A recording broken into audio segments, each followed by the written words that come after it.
पर्दैन यार लाएर हामी दुई भाइ आइदिए गएर चाहिँ यसो यसको घरतिर यसो रमाइलो गर्न टक्क लाएर घटाइदिनु सफा सुन्दर छ यार बर्दिया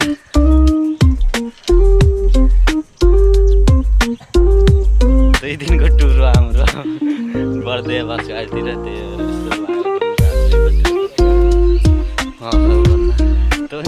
सेतो देखिया था सेतो देखिया सेतो उठे होस्टेल बसी होला मैले पहिले त्यो त कल आएर यसो लाएर दुई भाइ घुम्न आइरहेको छु गणेशको घरतिर पनि आइसक्यौँ अब यस्तो लाएर 2 दिन बस्नुपर्छ अनि टक्क लाएर घुमेर कोलपुर गइन्छ अनि टक्क लाएर यसो भलक सलक हेरिदिनु होला टक्क लाएर मेरो पहिला धेरै थियो त्यही भएर पनि आजभोलि हेर्दै हो कि एउटा दाइको छ च्यानल त्यही भएर टक्क लाएर गाउँ तर यहीँ रमाइलो लाग्यो मलाई त कोलपुरमा हुन्छ धेरै मान्छेहरू गाडीबाट गाडीको साउन्ड सुनेर पैसा हाम्रै चाहिँ यहाँ टक्क लाएरै बढ्दैमा यस्तो रमाइलो गाउँसँग हेर्न आउनको लागि यसो मजा गर्दा चाहिँ बढ्दै बस्दाखेरि गाउँ काट्ने बेला पनि भइसकेको छ गाइजहरू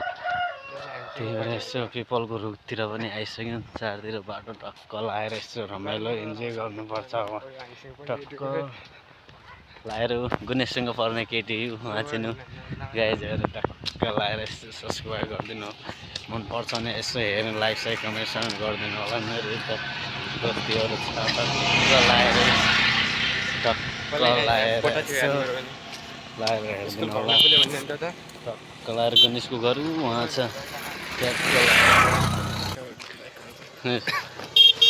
पुरा राख्ने यार 2-4वटा टक्क लाएर मेरो साथीको चाहिँ सबैले त्यो सब्सक्राइब गरिदिनु पर्यो हैन यसो 2 भाइको भेट भएको छ यार धेरै दिनपछि लगभग 1-2-3 वर्षपछि हो नि हाम्रो भेट यसो लाएर 2-3 वर्षपछि भेट भइरहेछ हाम्रो टक्क लाएर यसो लाएर च्यानल टक्क लाएर अब यसो घरतिर यसो पुग्दैछौँ टक्क लाएर यो पर्ने भिडियो रहेछन् खास टक्क लाएर यसो केटीहरू हेर्नु यहाँ चाहिँ कम्ती छ मजा तपाईँहरूलाई टक्क लाएर यसो हेरिदिनु होला गरिदिनु होला ल यहाँसम्म त के गर्ने र जाउँ लागि मान्छे यी त देखा त तल अलिक टक्क यस्तो गरेर नि ढाल्ला टक्क लाएर गाइजहरू मजाले हेरिदिनु होला टक्क लाएर यसो लाएर अब गणेशको घर जान्छु गणेशको घर के हुन्छ टक्क लाएर गरौँला रमाइलोसँग तँलाई लाज लागिरहेको छ विदेशलाई